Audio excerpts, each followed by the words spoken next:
Naka-experience ka na ba ng mga bagay na ganito? Na-experience mo na bang mamroblema sa pagbabayad ng bills? Or baon na baon ka sa utang na para bang hindi ka makaahon?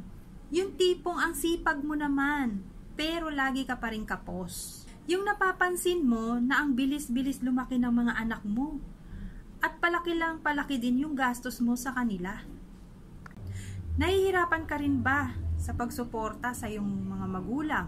Meron kang mga magulang na may medical needs. Yung ilang beses ka na nag-a-attempt mag-ipon. Gusto mo makapag-ipon para sa iyong retirement, pero hindi mo magawa dahil mga inuuna mo yung mga importanteng bagay. Ito ang malupit. Madalas ninyong pag-away ang mag-asawa ang tungkol sa pera.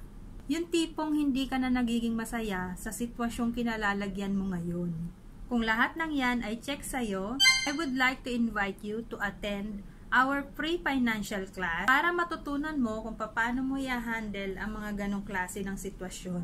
Kagaya mo, ako din ay dumaan sa mga ganyang klase ng sitwasyon.